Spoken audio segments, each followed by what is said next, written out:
Indriyakshasara maruta pawana bana marga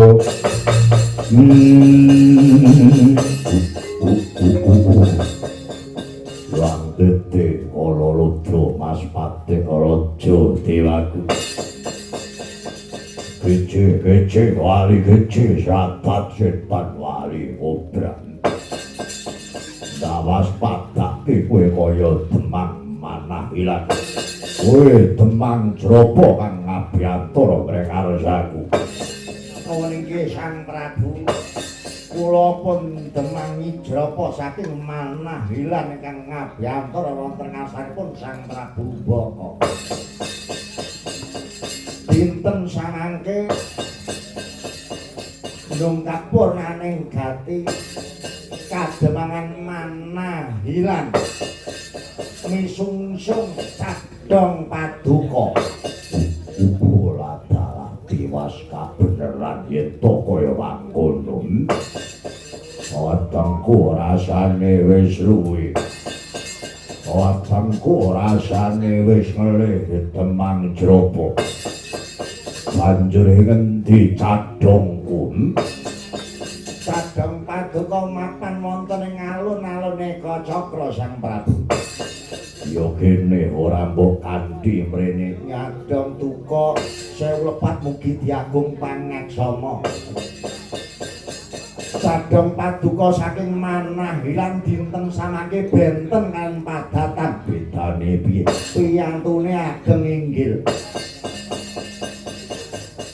Kula kaliyan warga manah ilang boten kiyat nawi nggotong mlebet wonten ing kedaton negari Kacakra menika. Dina saking menika Sang Prabu mugi kersa paduka ndahar pisungsung saking manahilan wonten ing alun-alun Praja Eka Cakra. Yen to kaya mangkono ora usah kesuwen selak ngelih rasane wetengku.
Kanjeng kanjeng wanita kapon kencang alis risang mawe gandruk ora dalah sebul bener apa kang dadi kandhane Demang Jropo manungsa kang dipisungsungke kanggo cadungku saka manahilan gedhe dur ora dalah yen to dina iki aku iso mangan manungsa iki wetengku mesti wareg seminggu ora bakal krasa luwih manungsa kok beda karo cadung sing tak pangan kala mangsane jan moh manungsa sing bakal padha kala mangsa dadi mangsaku acak padha kamigilan padha wedi ning kowe kok ngaglah ngarepku wedi wae ora jenengmu sapa walah dalah suarane gereng kaya gluduk tambuh marang aku Bratasena jenengku Bratasena apa kowe kang aran Prabu Baka iya aku Prabu Baka kowe ora wedi bakal tak mangsa malah tiwas kabeneran piye dina iki ana sing gelem mangan Bratasena lho apa awakmu ki mbok tawak-tawakne apa piye kok tiwas kebeneran wis ora usah kaget kebangal moro gagih aku panganen ing mengko dhisik Bratasena piye sadurunge kowe tak pangan aku isih duwe welas karo kowe. Upamane kowe duwe penjalukan, kowe arep njaluk apa? Ya tak pinangkani. Yen to kaya mangkono Lilarana aku mung njaluk juglangan. Lho, juglangan iki kanggo apa-apa? Kanggo mendem balung-balungmu men sampurna ora njur kanggo mendem batangmu dalah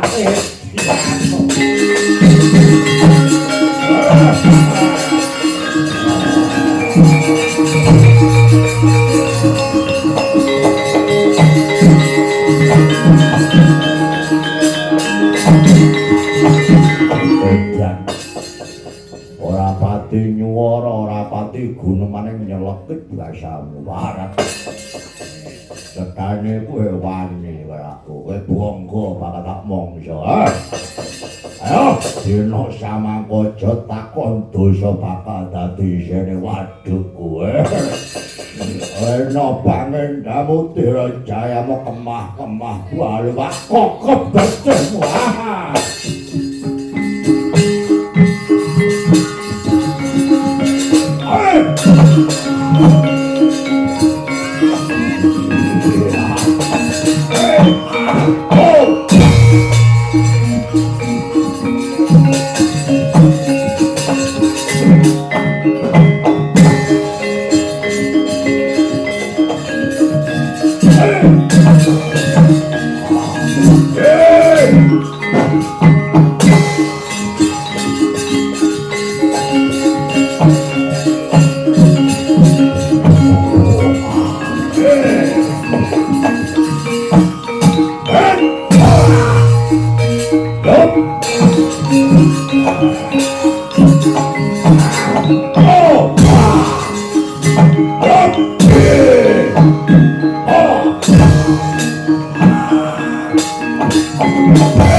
mbok candak sirahku Bratasena dina iki pungkasaning nyawamu kowe manungsa kebak dosa dosamu mbok gendong boidit kowe ratu kang tega mentara mangan kaulamu dhewe mati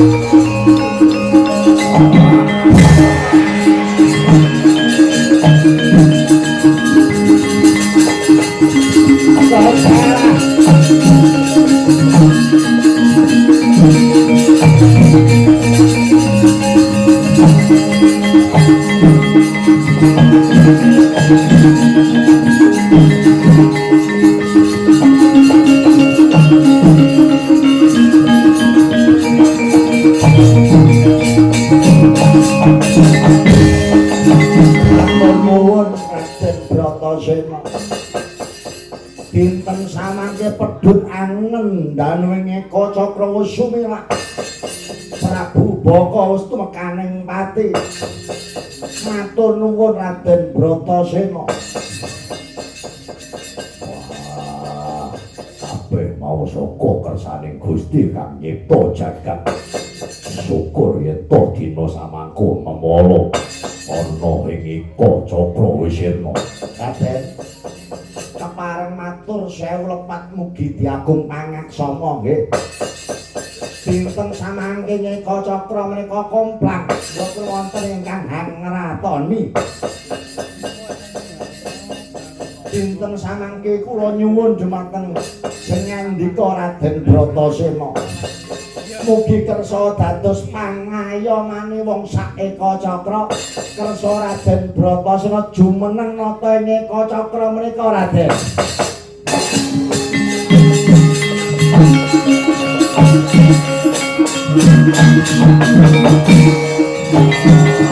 Panjropo kula wonten tinimbang kang ngadhawuh aja dadi adim sing gedhe pangapuramu dina samangko aku ora bisa nuruti apa kang dadi kekarepanmu.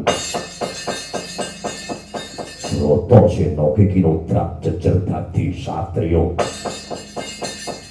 Anggonku laku dharma tetulung kalawan warga Eka Cakra lair terus sing batin ora milik marang pamrih. Dadi sing gedhe pangapuramu.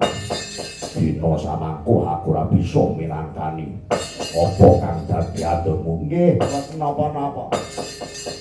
Kula mangertos ngandika Raden Bratasena kok jiwanipun satriya, kinodrat dados satriya nggih. Dinten samangke mugi sineksen jagat saisine nggih Raden Bratasena. Kula mangertos ibilih benjang jangkane kodrat badhe kalaman wujudipun perang agung yang sinebut Baratayuda Jaya Binangun. Benjang samangsa tempuhing perang agung Baratayuda Jaya Binangun, perang gegempuran ing darah Barata. Kula Semang Jrapa kan anak kula pun Bambang Rawan saguh dados tawur tumbal ungguling yuda para Pandhawa.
Marino semutang aruna kadene trane ngukarapo sepaling kudelo rengane goro saka habar Hai Begek uga sadurita layak to layak wiwit esuk jago